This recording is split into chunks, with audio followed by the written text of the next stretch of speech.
Olá, tudo bem? Sou o professor Benedito Luiz Franco, sou pró-reitor acadêmico e administrativo da Unisuzano, Centro Universitário de Suzano. E nós temos a honra hoje de receber o nosso professor, querido Dr. Fernando, que me traz lembranças do meu tempo de estudante. O pai do Dr. Fernando foi meu professor, Dr. Sérgio, que foi desembargador e presidente do Tribunal de Justiça.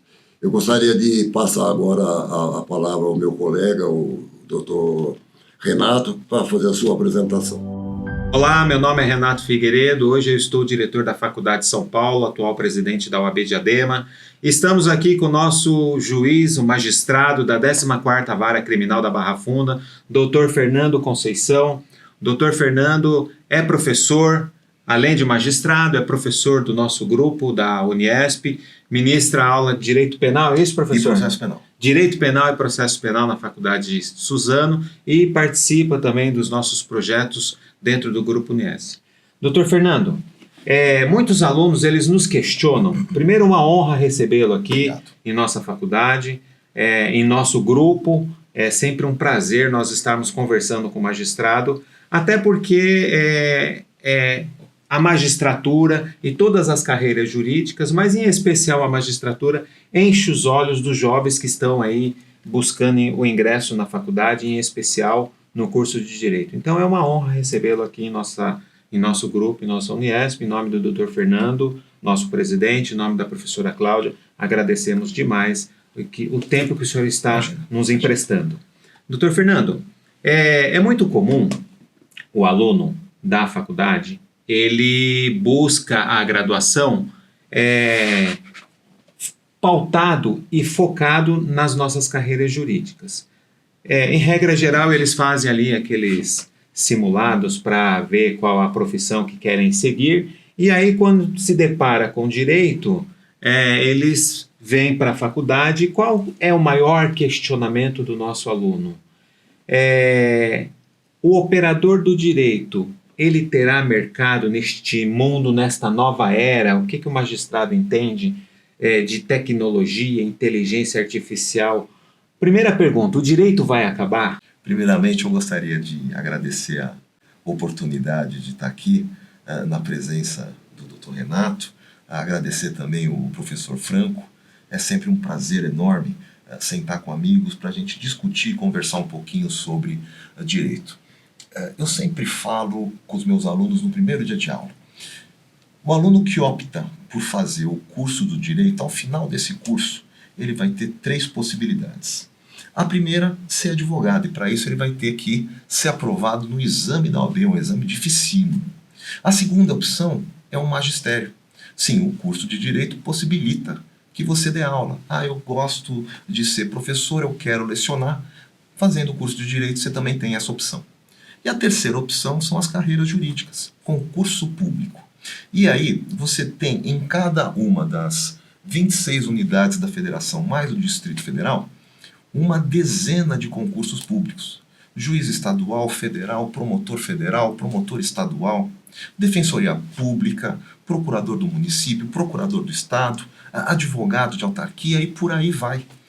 Então eu sempre digo a eles que você sempre vai ter essa opção, terminado o seu curso, de seguir adiante dentro de uma carreira jurídica, seja ela através de concurso, magistério, ou então exercendo a advocacia. Eu mesmo, antes da magistratura, exerci a advocacia por 10 anos e fui muito feliz, sempre na área do contencioso civil e consumidor. Após o ingresso na carreira, eu segui pelo direito criminal. Acabei optando pelo crime e consigo levar essa carreira de uma maneira muito prazerosa. Acabei me apegando ao crime, me apegando ao direito processual penal e por fim, acabei tendo a possibilidade de lecionar. Então, hoje eu faço as 2 coisas que eu mais amo. Eu judico na área crime e eu consigo lecionar na faculdade para os alunos da nossa querida faculdade.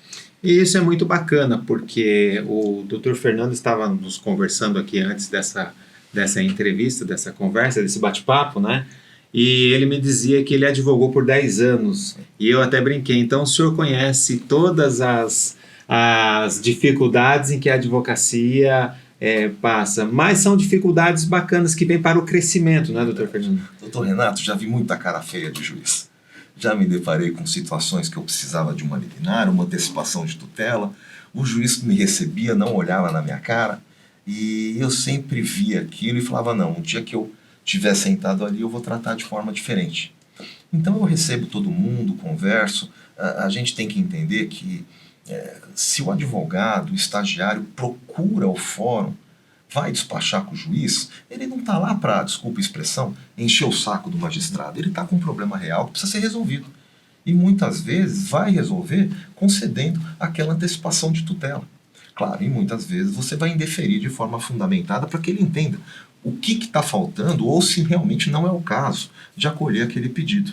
Mas recebo a todos, é sempre muito prazeroso, especialmente quando eu me deparo com algum ex-aluno que entra na sala à procura de um despacho, às vezes uma palavra amiga, então é sempre muito gratificante.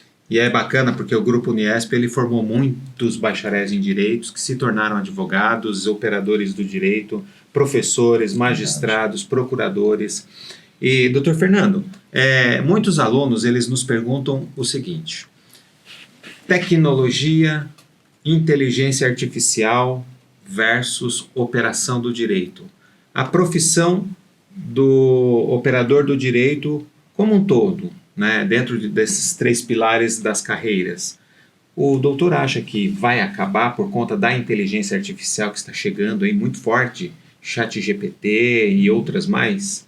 Eu vou ser muito sincero, eu não vejo o final do nosso curso de Direito em razão da inteligência artificial. Explico. Ela é muito bem-vinda e ela vai ajudar bastante, especialmente em causas repetitivas. Por exemplo, previdenciário. Nós temos um universo de ações idênticas cujo resultado é o mesmo. Então eu não vejo problema algum na utilização desse artifício para que a gente consiga dar uma vazão nessa demanda absurda de casos. Mas pegando a minha área, direito criminal, cada caso é um caso. Eu não posso aplicar o mesmo resultado para um caso parecido. Eu gosto de pegar como exemplo um assalto. Assalto, crime de roubo, artigo 157 do Código Penal. 3 penas diferentes para o mesmo crime. A primeira, o agente aborda a vítima e fala: estou armado. Passa o seu celular. Não saca a arma, não mostra. Segundo exemplo, ele saca a arma e coloca na barriga da vítima. Passa o celular. É o mesmo crime, assalto. Terceiro exemplo, ele coloca a arma na cabeça da vítima, dentro da boca da vítima, bate na vítima e leva o aparelho celular. São 3 exemplos de roubo, mas cada um vai ter uma dosimetria diferente. Portanto, a gente vai analisar a situação pessoal do réu, se tem antecedentes, se é reincidente, e vamos colocar isso tudo em análise com aquele caso concreto. É óbvio que no primeiro exemplo, a pena base vai ser menor, no segundo um pouquinho maior e no terceiro vai receber um acréscimo superior em razão da violência que foi exercida contra a vítima.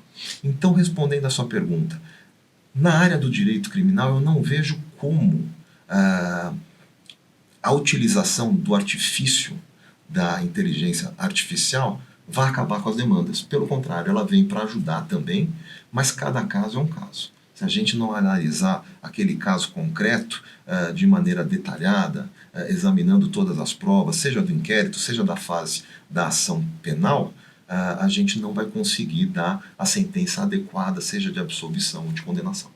Que bom, isso é mito então, né? Não, eu é um absurdo, não acredito que vai um verdadeiro acabar, mito. E você que está querendo ingressar na faculdade de Direito, procure as nossas faculdades do Grupo Uniesp. São professores de altíssimo gabarito. Eu estou aqui ao lado do Dr. Fernando, que é um professor de excelência, além de um magistrado muito competente, muito acolhedor. E você não perca esta oportunidade de vir estudar conosco, porque eu sou um apaixonado pelo direito, sabe, Dr. Fernando? E hoje, como presidente da OAB, tenho falado para os advogados na minha comarca, lá em Diadema, eu diria que 30% dos alunos que são advogados hoje, ou melhor, daqueles bacharéis que se formaram, que são advogados hoje, saíram do Grupo Uniesp, da Faculdade de Diadema, e que faz parte do Grupo Uniesp. Assim como temos Suzano com o professor Franco, eu acredito que 40% também dos advogados que ali estão em Suzano saíram da Faculdade de Suzano. São Paulo a mesma coisa, na Faculdade de São Paulo, uns 30%, 40%, uns 30% pelo menos saíram da Faculdade de São Paulo. E por isso é que nós sempre trazemos aqui magistrados de altíssimo gabarito para passar a experiência e mostrar para os alunos que venha fazer faculdade, venha cursar direito, que sempre o sucesso é garantido, né, doutor Fernando? Verdade. Eu sempre digo que, e aí eu queria que o doutor falasse, né, em questão de remuneração. Muitos perguntam o seguinte: professor Renato, pergunto para o professor Franco também, que eu já tive o prazer de compartilhar essas conversas com ele. Como é que é a remuneração? Vale a pena? Qual é a melhor carreira? Advogado ganha mais, juiz ganha mais, professor ganha mais. O que o doutor tem a dizer sobre a remuneração para essas carreiras? Doutor Renato não vai concordar, mas eu sempre achei que o advogado ganhasse muito melhor. Eu diria que ganhamos iguais, hein, professor? Então, tá bom. Eu diria que ganhamos iguais. Se eu vou pegar a carreira do concurso público, não tenho dúvida alguma, procurador do município é o que paga melhor. Mas tem salários que são muito bons. Eu sempre brinco com os alunos, falo, olha, vocês veem a televisão, tá lá. Desembargador, juiz recebeu no mês tal a quantia de R$500 mil. Gente, não acreditem nisso. Provavelmente foi o pagamento de férias que nunca tirou, licença-prêmio que nunca tirou, e naquele mês específico houve um pagamento desse montante absurdo. A nossa verdade ela é bem diferente e bem menor. Claro, você não vai ficar rico com o salário de um juiz de direito, de um promotor, mas você vai conseguir sim ter uma vida bem tranquila, vai conseguir pagar as contas, não vai passar necessidade, graças a Deus. Agora, quem quer estabilidade em início de carreira, aí tem que fazer concurso público. Por quê? Se você seguir pela advocacia, vai levar um tempo um pouco maior para você conseguir essa estabilidade que somente virá com a experiência. Você vai ter o seu plantel de clientes, isso leva um tempo. Você vai ter que fazer o seu nome na comarca que você vai trabalhar, isso leva um outro tempo. Então, passados alguns anos, com certeza você vai ganhar muito melhor que quem optou pela carreira do concurso público, mas leva um tempo.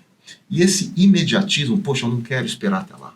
Então, nesses casos, você tem que fazer opção pelo concurso público, porque o salário realmente é maior no início de carreira e você tem aquela garantia de que todo mês você vai conseguir receber o seu subsídio. Isso é bacana, até esse esclarecimento, porque muitos alunos, eles vêm, e é claro, todo mundo estuda porque quer melhorar de vida, né? Quer melhorar a sua condição de vida. E é bacana esse esclarecimento, doutor, porque é um mito. Eu tenho 22 anos de profissão, de carreira, uma carreira também consolidada, e eu posso garantir que é um mito. Hoje, eu e um magistrado, talvez temos uma remuneração muito similar, guardadas as proporções e responsabilidades, mas o que muito atrai as carreiras jurídicas é a estabilidade. Isso é Eu vou pegar o gancho que o senhor falou, responsabilidade. Um dia um aluno me perguntou qual a diferença entre a função do advogado e a função do juiz. E eu pensei direitinho, eu falei, olha, o juiz tem muito mais problema para resolver. Cada processo o juiz precisa tirar da frente, de preferência pelo mérito. Porque se ele não julgar o mérito, o processo volta para ele depois. Isso na área civil. O advogado tem o problema do cliente para resolver. Então, o juiz é mais um problema para o advogado, aquele é o problema. É um problema de uma dimensão muito maior. Sim. Muitas vezes, a liberdade do cliente está vinculada ao resultado do processo. Então, a responsabilidade do advogado para aquele processo, perante o cliente que o contratou, é muito maior do que a do juiz. Para o juiz, é o dia a dia. São problemas que o juiz vai encarar e vai ter que tirar da frente. Muitas vezes o juiz sentencia, absolve ou condena, vira a folha, já pega outro processo, começa tudo de novo. É um outro probleminha que ele vai ter que solucionar. Para o advogado, não. advogado tem as consequências. Condenado ou absolvido, vai ter toda uma geração, uma família de pessoas atrás daquele cliente querendo saber o resultado. Por que não conseguiu? Se houve falha, nós vamos recorrer. Quer dizer, o problema não acabou ainda, nós temos que seguir em frente. Muitas vezes consegue absolvição em primeiro grau, mas o Ministério Público recorre. Nós vamos ter então que entrar com as contra-razões para levar para o tribunal. Muitas vezes para o superior.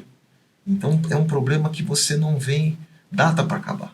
Por isso que eu sempre digo, o problema do advogado é o problema, é um problema muito maior. Tem menos problemas? Tem, o juiz tem muito mais, mas são problemas inferiores. Muito bom. Doutor Fernando, ficaríamos horas e horas e horas conversando aqui. Eu quero agradecer a presença de Sua Excelência em nosso estúdio, aqui no Grupo Uniesp. É sempre muito bom nós passarmos esse olhar, essa experiência de magistrados, principalmente magistrados que são nossos professores. Recentemente entrevistamos aqui a nossa promotora querida, a doutora Eliana Passarelli, uma promotora agradabilíssima, um bate-papo agradabilíssimo, como foi hoje também, um bate-papo agradabilíssimo. E eu vou deixar as considerações finais, mas antes, porém, eu quero convidar você que está interessado em ingressar na Faculdade de Direito, entre em nosso site www.uniesp.edu.br e faça lá a tua inscrição em uma das nossas faculdades, que nós teremos o prazer em tê-los aqui conosco, com professores de altíssimo nível, de altíssimo conhecimento, e com certeza, né, doutor Fernando, estudar é o caminho do futuro e é o caminho do sucesso. Passo ao doutor Fernando aqui para as nossas considerações finais, em nome da Uniesp, agradecendo por demais a presença do magistrado aqui em nosso estúdio. Doutor Renato, mais uma vez, muito gentil conversar com o senhor, pessoa agradabilíssima, não o conhecia, estou conhecendo hoje. Agradeço então essa oportunidade, mais uma vez um agradecimento a uma pessoa que eu tenho uma gratidão enorme, o doutor Franco, que foi a primeira pessoa que confiou em mim no meu trabalho e me deu a chance de lecionar. E agora um recado para você. Está interessado em fazer direito, quer fazer direito em um curso sério, junte-se a nós. Vem aqui para a Uniesp. Uma honra recebê-lo, muito obrigado a todos e aguardamos vocês